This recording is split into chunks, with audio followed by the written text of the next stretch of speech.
Hello friends, नमस्ते। कैसे हैं आप लोग? आज हम लेके चलने वाले हैं एक्सरसाइज 2.1 क्लास 11th की एनसीईआरटी की मैथ में रिलेशन और फंक्शन नामक चैप्टर। इसका कार्तीय गुणनफल यानी कॉर्जन प्रोडक्ट के विषय में मैंने आपको समझा दिया था। प्लेलिस्ट में वीडियो पड़ा हुआ है, उसे आप देख लीजिएगा। उसी पर बेस्ड है पूरी एक्सरसाइज ये। तो इसको हम करेंगे। और एक चीज़ के लिए मैं आपसे क्षमा चाहता हूं कि मेरे वीडियो थोड़ा सा लेट हो जाते हैं, क्योंकि मुझे 9th 10th 11th 12th चारों क्लास की मैथ के वीडियो बनाने होते हैं, तो थोड़ा सा समय लगता है। तो चलिए हम शुरू करते हैं एक्सरसाइज 2.1। मैं Lalla sir, math with Lalla sir YouTube channel पर आपका हार्दिक स्वागत करता हूं। पहला क्वेश्चन क्या है, देखिए ज़रा। पहला क्वेश्चन है इसका, इफ़ x/3 + 1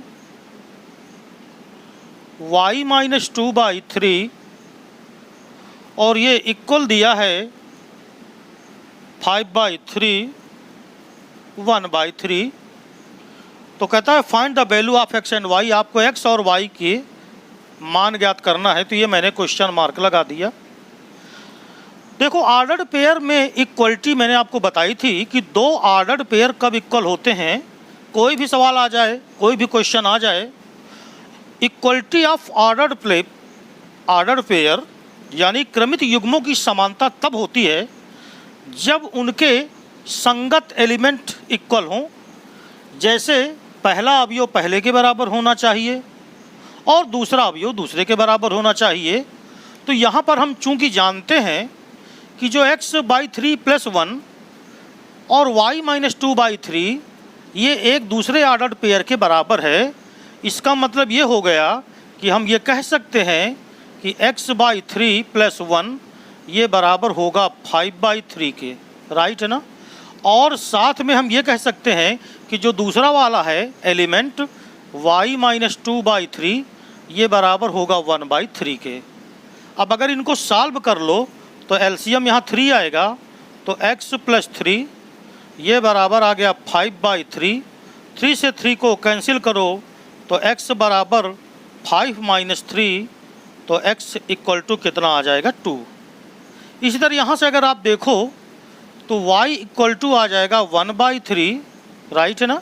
और ये 2 उधर ले जाओ तो प्लस का 2/3 यानी y बराबर आ जाएगा 3/3, अर्थात y की जो वैल्यू आ गई वो 1 आ गई। तो इस प्रकार ये पहला क्वेश्चन हो गया आपका, बहुत ही आसान था। जो दूसरा क्वेश्चन इसमें दिया है, देखिए वो क्या दिया गया है। If the set A has 3 elements. देखिए A में एक सेट है समुच्चय, या सेट A में जो एलिमेंट हैं वो 3 हैं, 3 हैं। यहाँ पर लिखा है if the set A has 3 elements. Set A में 3 एलिमेंट हैं, यानी number of element in the set A, इसको हमने लिखा कितना 3।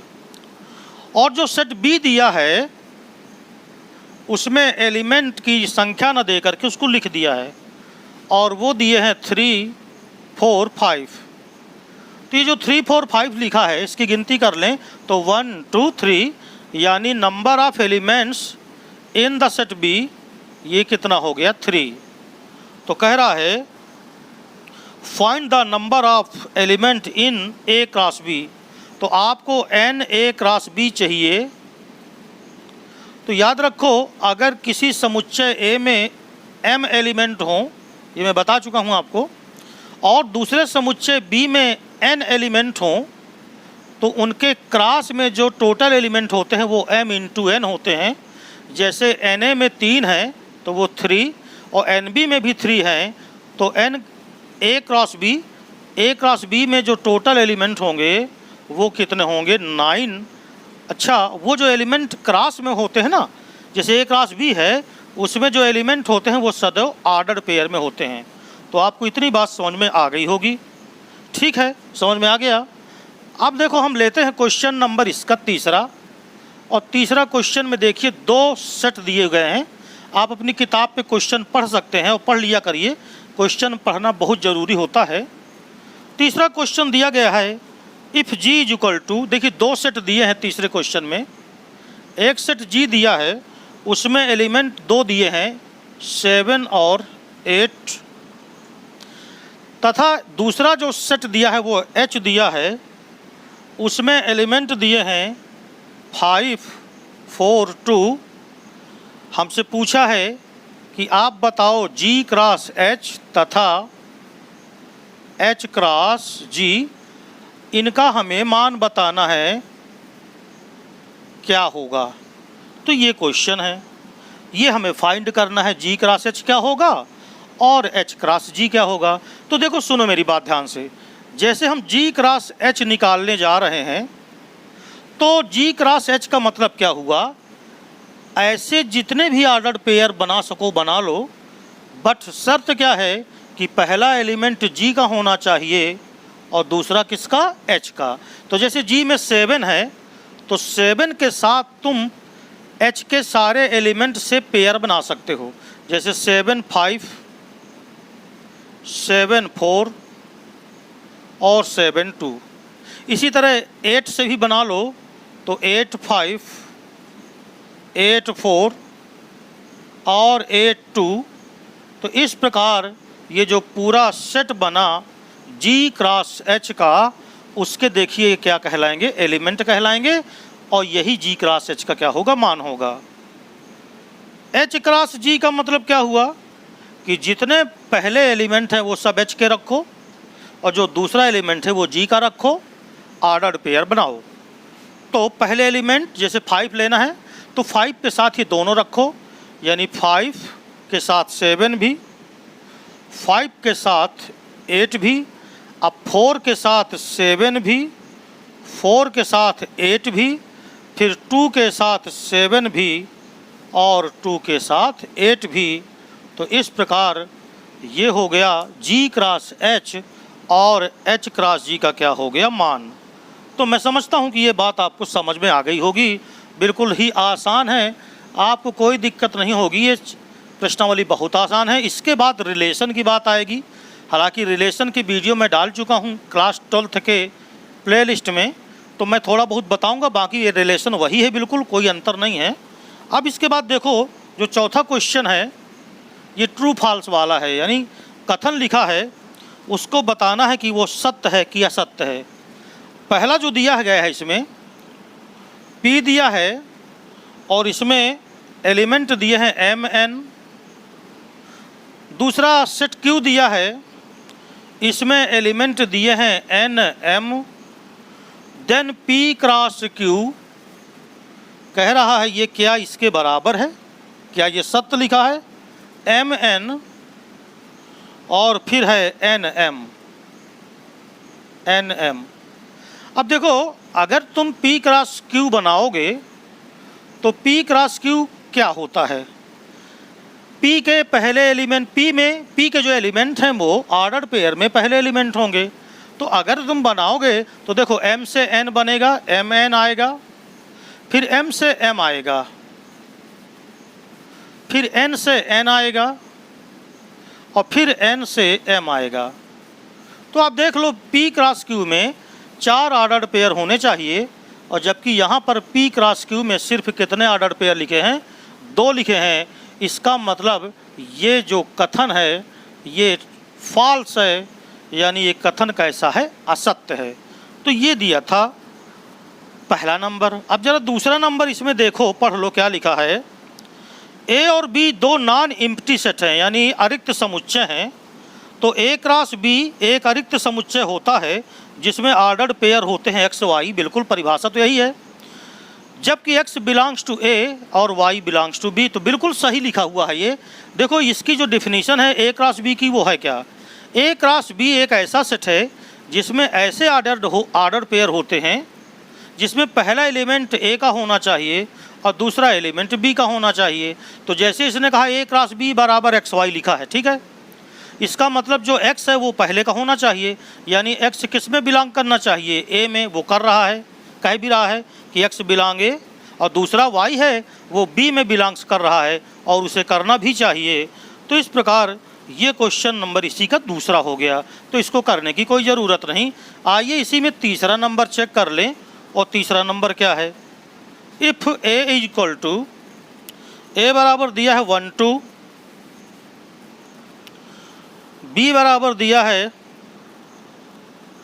3 4, तो कह रहा है A cross B intersection phi, क्या ये फाई होगा? तो ये कथन बिल्कुल सत्य है। अब क्यों है सत्य, जरा सुनो। तुम जब बी का इंटरसेक्शन फाई के साथ लेते हो तो आप किसी भी सेट का इंटरसेक्शन अगर फाई के साथ लोगे तो वो फाई ही आएगा। क्यों? क्योंकि फाई का मतलब होता है ऐसा सेट जिसमें एक भी एलिमेंट ना हो, और इंटरसेक्शन लोगे तो इंटरसेक्शन का मतलब कॉमन। तो जब फाई में कोई एलिमेंट है ही नहीं है तो कॉमन भी क्या आएगा, फाई आएगा। अब जब ए क्रॉस फाई करोगे तो फाई में तो कुछ है ही नहीं है, तो फिर से क्या आएगा, फाई। यानी ये भी कथन क्या है, सत्य है। तो क्या आपको ये बात समझ में आ गई है? बिल्कुल आसान। तो आइए अब हम देखते हैं इसका क्वेश्चन नंबर 5वां क्या है। देखिए ये प्रश्नावली बहुत ही सरल है, और इससे एक नंबर या 2 नंबर का पूछा जाता है परीक्षा में। लेकिन याद रखिए, हमारा महत्व इसलिए नहीं है, इसका महत्व हम इसलिए नहीं समझ रहे कि पेपर में आता है। हमें कॉन्सेप्ट होना चाहिए ऑर्डर्ड पेयर के विषय में और क्रॉस के विषय में। तो देखिए 5वां क्वेश्चन क्या दिया गया है। 5वां क्वेश्चन दिया गया है कि इफ़ ए इक्वल टू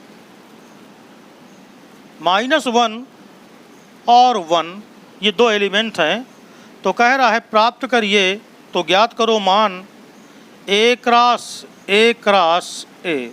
कोई प्रॉब्लम नहीं है, हमने ऑर्डर्ड पेयर पढ़ा है ना, तो ऑर्डर्ड पेयर तो ए क्रॉस ए में आएगा। अब फिर से ए के साथ क्रॉस करेंगे तो 3 एलिमेंट के पेयर बन जाएंगे। पेयर का मतलब क्या है, ट्रिपाइट बन जाएगा। तो देखिए इधर सबसे पहले आप ये देखो, अगर हम ए क्रॉस ए निकालें तो पहला एलिमेंट भी ए का और दूसरा एलिमेंट भी ए का।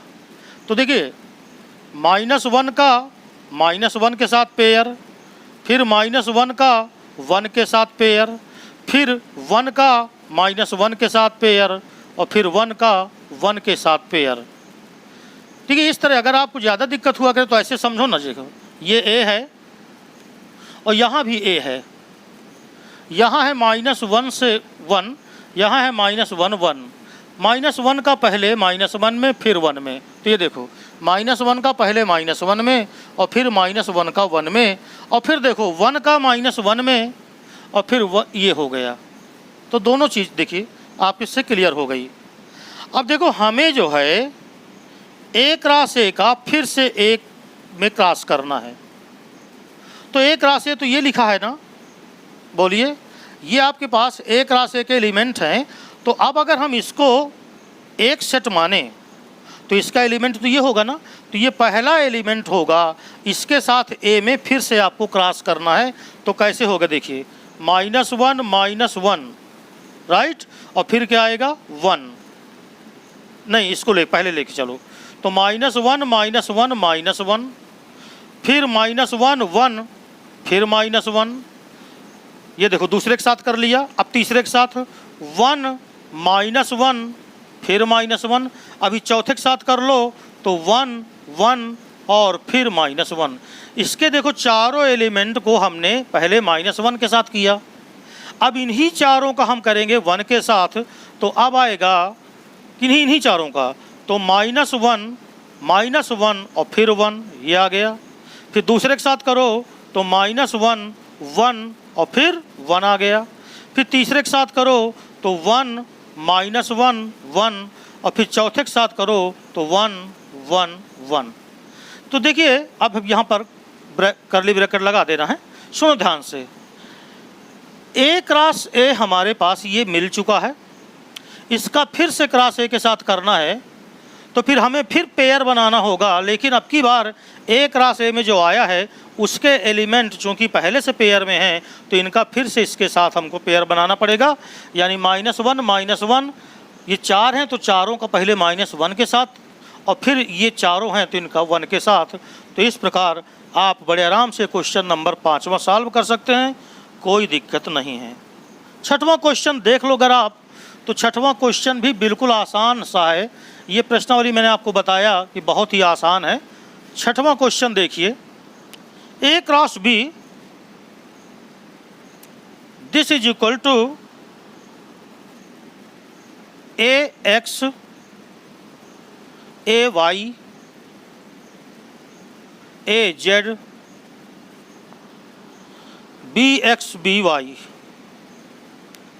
B X B Y, A X A Y, sorry मैं गलत लिख गया, ए जेड नहीं है यहाँ,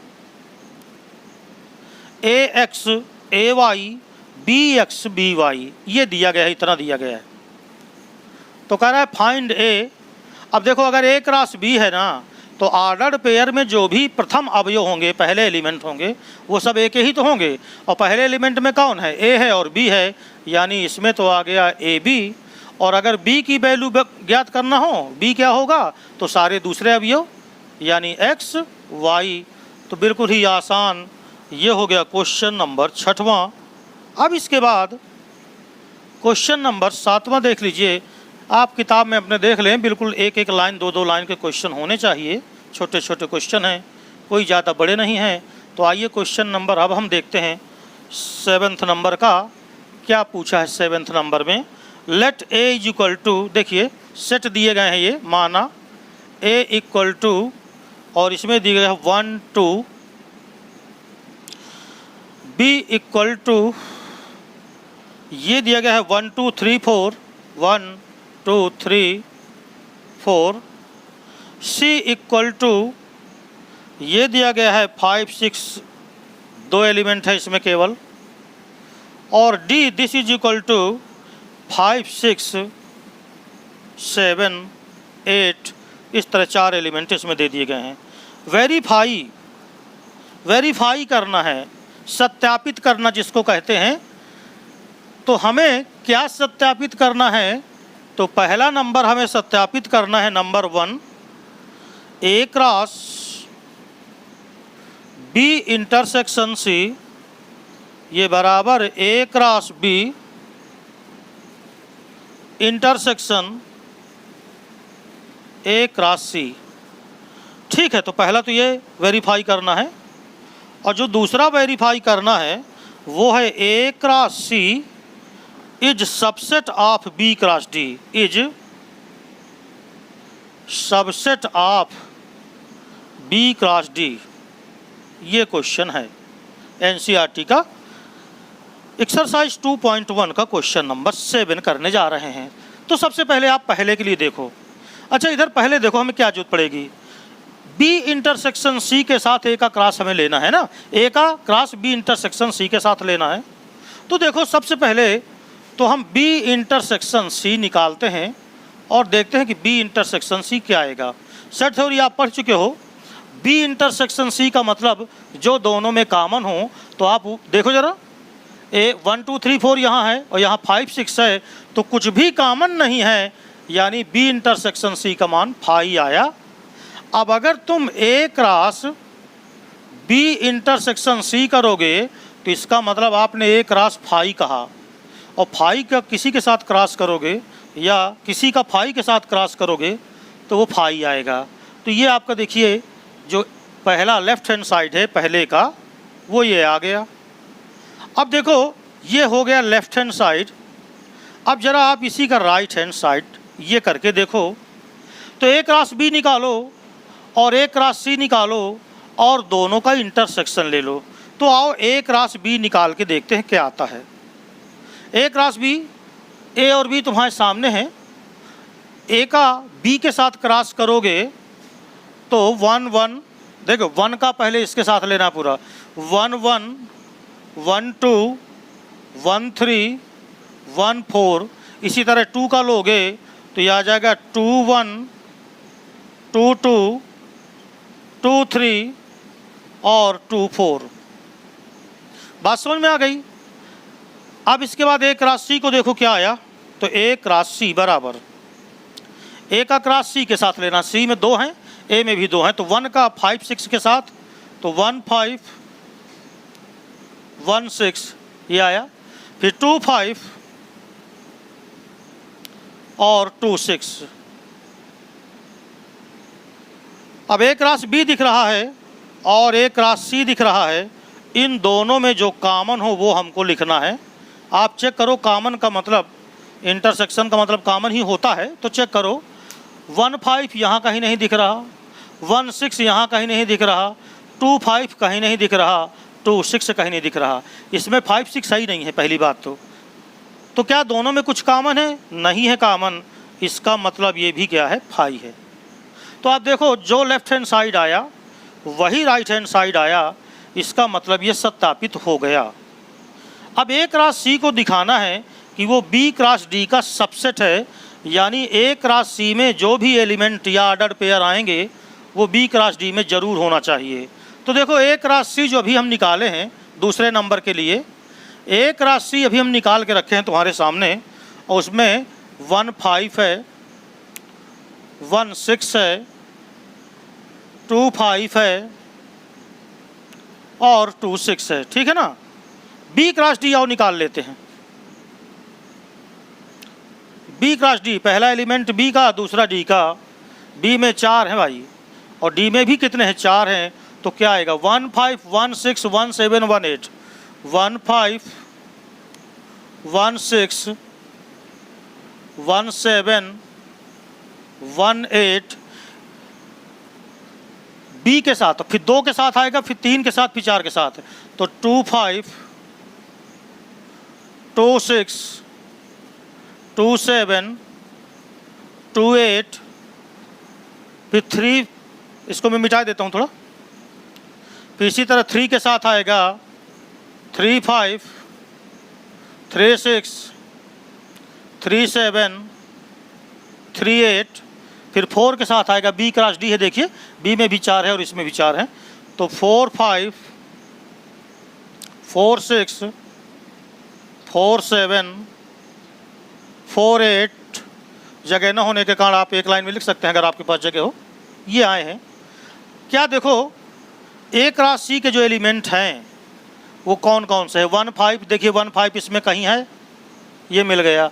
1 6 भी मिला, 2 5 भी मिला और 2 6 भी मिला। इसका मतलब हम ये कह सकते हैं कि एक राशि के सारे एलिमेंट वो बी क्रॉस डी में हैं। इसका मतलब ये हो गया कि जो एक राशि है वो बी क्रॉस डी का क्या है? सबसेट है। तो देख लीजिए, बिल्कुल सबसेट का मतलब ये होता है कि सभी एलिमेंट मिलना ही चाहिए। क्या ये बात समझ में आ गई आपको? तो इस प्रकार ये क्वेश्चन नंबर हो गया आपका कौन सा? 7वां। अब हम करेंगे क्वेश्चन नंबर 8वां। तो देखिएगा क्वेश्चन नंबर 8वां क्या है। देखिए, क्वेश्चन मुझसे दिए गए हैं ए और बी। ए में एलिमेंट दिए गए हैं 1 2 और बी में एलिमेंट दिए गए हैं 3 4। कहता है ए क्रॉस बी क्या होगा?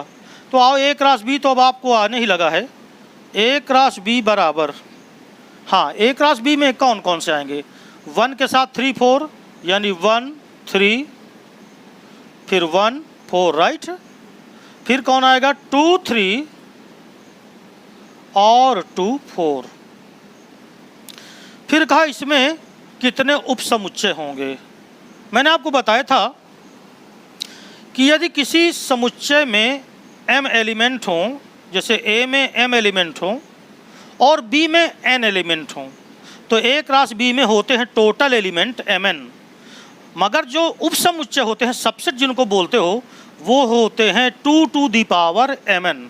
तो देखो, ज़्यादा आप सबसे पहले यहाँ पर ये देखो कि जो na है वो 2 है और nb है वो भी 2 है, तो n a क्रॉस b 4 आएगा। वैसे भी यहाँ देख लीजिए, तो 1 2 3 4 है, यानी कि a क्रॉस b में जो एलिमेंट हैं, ऑर्डर पेयर हैं जो, वो हैं कितने? 4 हैं। दिखाई दे रहा है आपको? तो ये हमने लिखा 4। इसलिए इसमें जो उपसमुच्चयों की संख्या होगी, उपसमुच्चयों की संख्या वो 2 टू दी पावर mn, यानी 2 टू दी पावर 4। तो 2 दूनी 4 दूनी 8 दूनी 16, इतने हो गए। अब देखो, इनकी सूची बनाना है, यानी वो उपसमुच्चय जो होंगे वो कहता है लिख के दिखाओ। तो देखो आपने जब सेट थ्योरी पढ़ी थी तो आपने उसमें उप समुच्चय लिखना सीखा है ना। पहले एक एक, सबसे पहले तो फाई सबका उप समुच्चय होता है, वो लिख दीजिए, फिर एक एक लिखिए, फिर दो दो लिखिए, फिर तीन तीन लिख दिए, फिर सब लिख दीजिए, है ना। जैसे देखो यहाँ पर अगर हम इसके उप समुच्चय बनाएं तो उप समुच्चय पहला तो फाई हो गया, दूसरा उप समुच्चय 1 3 ही हो जाएगा। मगर चूंकि सेट, अब ये सेट बन उप समुच्चय तो समुच्चय तो बन ही रहे हैं, तो अब इनको ऐसे लिखना होगा 1 3, फिर बंद किया, फिर कामा लगाया, फिर इसी तरह 1 4, राइट, फिर क्या हो गया 2 3, और फिर क्या हो गया 2 4। पहले 5 हो गया, फिर ये देखो 1 1 1 वाले हो गए, अब 2 2 वाले लेना है, तो अब कौन सा आएगा, अब 2 2 लेना है जोड़े के। जैसे 1 3 लिया, ध्यान से देखिएगा, 1 3 और 1 4 ले लिया, फिर क्या लिया 1 3 2 3 ले लिया, ये 3 है, ये हो गया, फिर 1 3 और 2 4 ले लिया, राइट, फिर 1 4 2 3 ले लिया, फिर 1 4, अब कौन सा 1 4 के साथ कौन 2 3 हो गया, 2 4 हो गया, बात समझ में आ गई। फिर कौन सा 2 3 2 4 हो गया। तो देखो ये 1 2 3 4 5 6, ये 7, ये 8, ये 9, ये 10 और ये 11, ये 11 हो गए, क्लियर है। अब 3 3 का लेना है, यानी 3 3 ऑर्डर पेयर लेना है। तो चलिए देखिएगा 1 3 1 4 2 3, ये हो गया। फिर देखना 1 3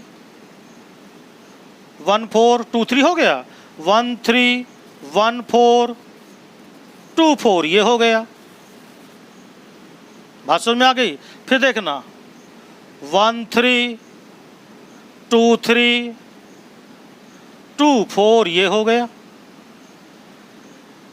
बात समझ में आ गई ना। अब कौन सा, अब 3 3 का लेना है, 1 4 2 3 2 4, ये हो गया। अब गिनती करो 1 2 3 4 5 6 7 8 9 10 11 है, 12 है, 13 है, 14 और ये 15 हो गए। एक बचा, एक कौन सा बच्चा जिसमें सब इकट्ठा ले लो, यानी 1 3 1 4 2 3 और 2 4, और ये कोष्टक लगा दो। तो ये देखिए सब अलग अलग करली ब्रैकेट में है मंझले कोष्टक में, तो ये सब अलग अलग सेट माने जाएंगे, ठीक है। तो इस तरह थोड़ा सा आपको ध्यान देना है और आराम से आप इनको बना सकते हो। जैसे यहाँ पर 4 बन रहे हैं तो आप ये मान के चलो एक 5 हो जाएगा, एक सेट 1 1 का बनेगा, फिर 2 2 का बनेगा, फिर 3 3 का, फिर एक बनेगा चारों का। तो ये हो गया क्वेश्चन नंबर कौन सा 8वां। तो उम्मीद करूँगा कि अब ये बिल्कुल आपको आसान लग रहा होगा। कुछ नहीं है इस प्रश्नावली में, हाँ इसके कुछ आप एग्जाम्पल्स वगैरह भी देख लेंगे, हम भी देखेंगे। मैं तो नहीं समझता हूँ कि कोई ज़्यादा कठिन होंगे, क्योंकि जो कठिन होते हैं उन्हीं के एग्जाम्पल्स फिर हम और अलग से देख लेंगे। क्वेश्चन नंबर 9 में क्या कहा है, देखो जरा। 9वें नंबर में कहा है let A and B be two sets such that NA बराबर 3 NB बराबर 2। 2 सेट हैं, एक सेट है A, उसमें जो एलिमेंट की संख्या है वो दिया है 3, और दूसरा सेट B है उसमें एलिमेंट दिए हैं 2। यदि कह रहा है कि A क्रॉस B ये बराबर है x1 y2 z1, x1 y2 और z1 इतना दिया है, तो कह रहा है find A and B, A और B मान ज्ञात करना है। तो देखो A बराबर जितने पहले वाले होंगे सब A, यानी x बहुत आसान z, और जो b है वो सब दूसरे वाले, तो 1 2 1 1 2 बार आया है, मगर हमको लिखना कै बार है, एक बार। तो भैया ये क्वेश्चन नंबर क्या हो गया, 9वां। और आखिरी क्वेश्चन 10वां देखते हैं, 10वें क्वेश्चन में क्या पूछा गया है, फिर ये आपकी एक्सरसाइज समाप्त हो जाएगी। इसके बाद मैं आपको रिलेशन बताऊंगा।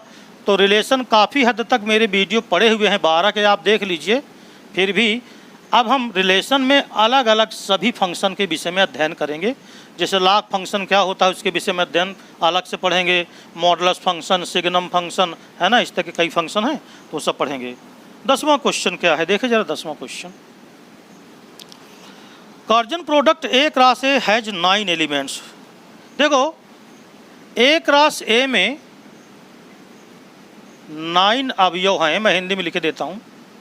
यानी हम ये कह सकते हैं कि एन ए क्रॉस ए ये बराबर है 9, ठीक है ना, ये कहा गया है। Which are found -1 0 and 0 1। देखो ए क्रॉस ए में 9 अवयव हैं, मगर जो पाए गए हैं ए वो है -1 0 और 0 1। Find the set A and remaining A cross A. अब देखो यहाँ पर elements which are found, 9 elements which are found -1। देखिए जो पाए गए हैं -1 0, राइट। ए क्रॉस ए में ये अवयव दिया है 1 0, और क्या दिया है 0 1। ये ए क्रॉस ए में ये कोई 2 एलिमेंट पाए गए हैं। अब देखो अगर ए में हम देखें, ध्यान से देखिएगा, ए में हम देखें यहाँ से, तो पहले अवयव यानी -1 और क्या होगा बोलो 0। और अगर फिर से ए को ही देखें तो क्या आएगा यहाँ 0 और 1। इसका मतलब ये हो गया दोनों ए ही तो हैं। इसका मतलब ये हो गया कि हम ए को लिख सकते हैं क्या -1 0 और 1। बात समझ में आ गई कि नहीं आ गई। देखो ए क्रॉस ए में हमको 2 चीज़ें दी गई हैं। एक ए क्रॉस ए में ये भी है, और एक ए क्रॉस ए में जो दूसरा वाला था वो क्या था -1 0 था। एक मिनट, जो दूसरा वाला था 10वां 0 1 था, ये देखिए। तो अगर ए क्रॉस ए में -1 0 है, मतलब -1 भी ए में है, 0 भी ए में है। और अगर 0 1 ए क्रॉस ए में है तो 0 भी ए में है, 1 भी ए में है। तो 0 चूँकि एक बार लिख चुके हैं तो 1 आ गया। अब अगर आपको ए क्रॉस ए निकालना हो तो बड़े आराम से आप निकाल लोगे, और टोटल एलिमेंट कितने हो जाएंगे। अगर नंबर आप ए क्रॉस ए निकालेंगे तो ए में 3 है, तो 3 × 3 कितने एलिमेंट आ जाएंगे, 9 एलिमेंट आ जाएंगे। ए क्रॉस ए निकालना है, देखो इधर ये है और ये भी है, -1 0 1 -1 0 और 1। ये देखिए फर्स्ट से, सेकंड से, थर्ड से, ये हुआ। तो 3 बने, -1 -1 -1 0 -1 1। इसी तरह 0 से -1, फिर 0, फिर 1, फिर इसी तरह 1 से -1 0 और 1, ठीक। तो इसी के साथ ही प्रश्नावली समाप्त हो गई। ऑर्डर पेयर पर ये एक्सरसाइज समाप्त हुई। अब इसके बाद एक्सरसाइज 2.2 जब करेंगे हम, तो सबसे पहले हम रिलेशन के विषय में आपसे फंडामेंटल बात करेंगे, बेसिक बात करेंगे कि रिलेशन क्या होता है, डोमेन क्या होता है, कोडोमेन क्या होता है, उसको कैसे हम निरूपित करते हैं, क्या क्या उसकी विधियाँ हैं, ठीक है ना।